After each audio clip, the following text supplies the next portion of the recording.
Hey Sugar Plum, it's your sis Evelyn of Grow Together with Eve, where we gather to help you grow and plan better outcomes by sharing lifestyle planning tips and resources. In this video, we're flipping through my Happy Planner Classic and bullet journal. The year kind of split up between the two, and I'm so excited to share. So that was kind of the split week of the first week of January and the end of December. My word of the year was confidence, if you saw that quickly there. And then we go into January. Now for me, this squad goals planner started at the end of 2020, and I wanted to use it up. I did jump into it earlier, so you will see that I don't have all the way till the end of the year.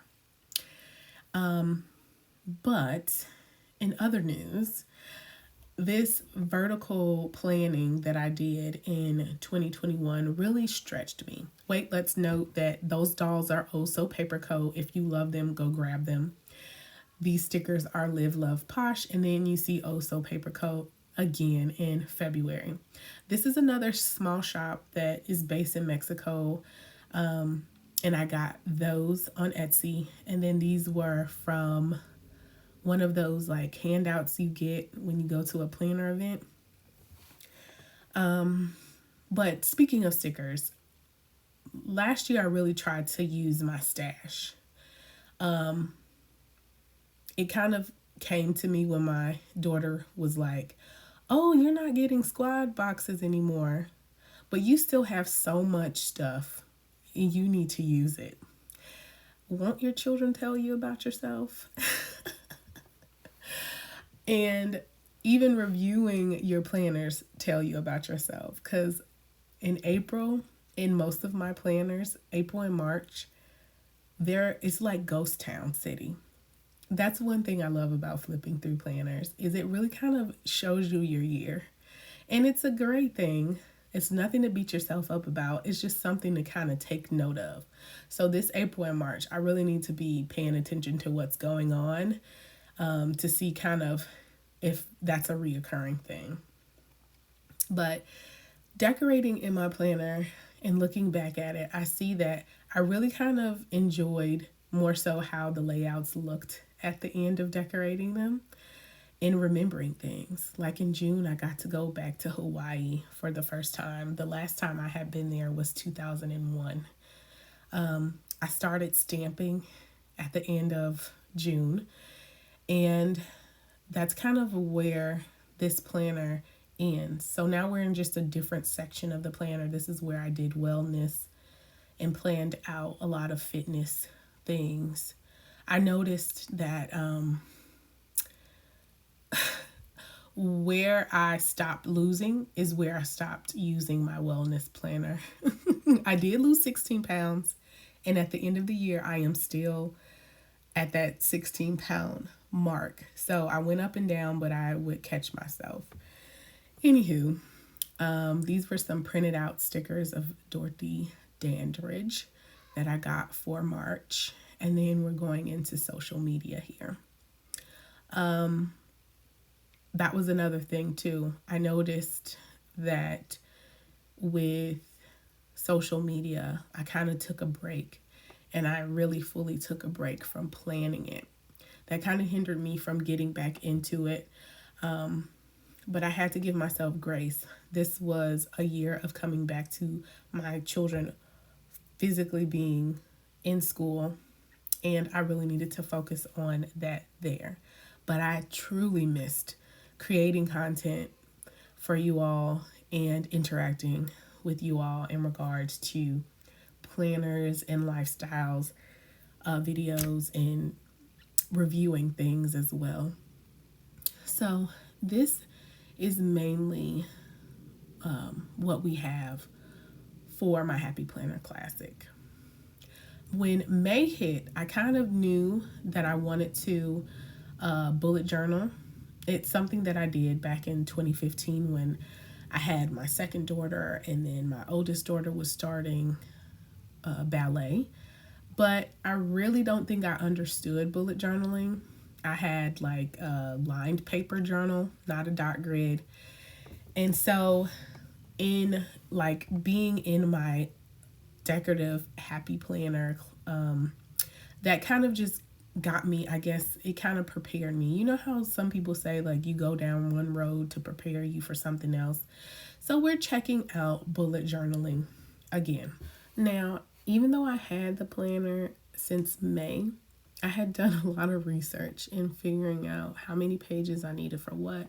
I was a little afraid that the beginning, like title pages and things of that nature, were not, if they weren't settled, what would I do? Like, you know, with happy planners, if you want to add a page in between two other pages, you just put them on a disc.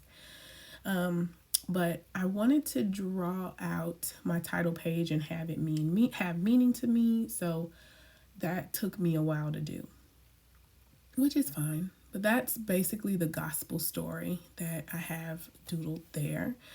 And then I knew I wanted to do a pen and marker swatches and a guide there. My intentions for the journal, my monthly themes, kind of ideas for that, my goals, the areas of wellness that I really wanted to focus on. I did want to do a vision board, but I didn't get to it. And then I mainly just did my weekly schedule. But I was grateful to have that page. And the routines for myself and my minis, it was good to have this to go back to, as well as my period tracker. I tried to do like a report card for myself and my goals. And I think I'll do that again. But this is a future log. This is where I kind of kept birthdays for August to December. And then we get into my first month in my bullet journal. I say if you are thinking about bullet journaling, just go for it. For me, I wanted to have a place where I express creativity and I journaled. I started off with putting photos in here, and then the printing of photos kind of held me back from journaling because I wanted to write around them. And then I, just gave myself freedom to try something new. September, I tried to do vertical planning again, and I didn't touch the bullet journal, and I didn't know why. I didn't even journal in it. But then, I came to and was like, well, you just need to try a different kind of layout for your journal. And so then we did these kind of, I guess in the bullet journal world, I believe this is like a Dutch door. And found out that this really kind of worked better for me. More of like a horizontal. And I kind of figured this out at the same time with my faith journal too, or my faith planner. So if you want to see how that kind of worked out, I did faux bullet journaling in my faith planner. I do have a flip out for that too. If you didn't know, I am in the Atlanta area, and our baseball team won the World Series. So that was what that family photo was of.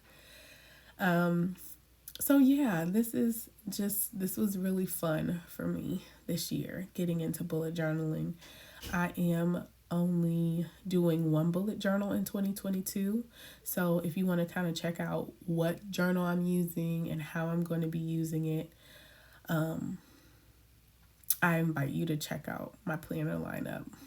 But this was December, and most of these stickers are Live, Love, Posh Again. So the edge of the page, that is Tombow markers there. I went ahead and just got one whole pack so I would know that the colors would coordinate. And this is my last spread of the year. I did plan out my planner lineup at the end of this section, but I have about 50 pages left in this bullet journal, and just want to ask you, like, see how many pages that is. Would you finish out this bullet journal if you were me, or would you just go ahead and jump into your next system? Let me know in the comments down below. Which would you do if it were you? I was thinking about stopping here so I can just be able to, on the spine of the journal, put 2021, but I'm not sure. So would love your input there. I am again gonna say, feel free to check out the flip through of my Big Happy Planner Faith. I'll link that for you, or try to put a card in the video for you. You're also going to want to check out my 2022 planner lineup video, because I have a little gift for you in that video. I'm also excited about my planner lineup. I feel like I can take on the world. So I hope you enjoy that. Until next time, until the next gathering, I pray that you have much love, joy, truth, and growth. See you next time, Sugar Plum.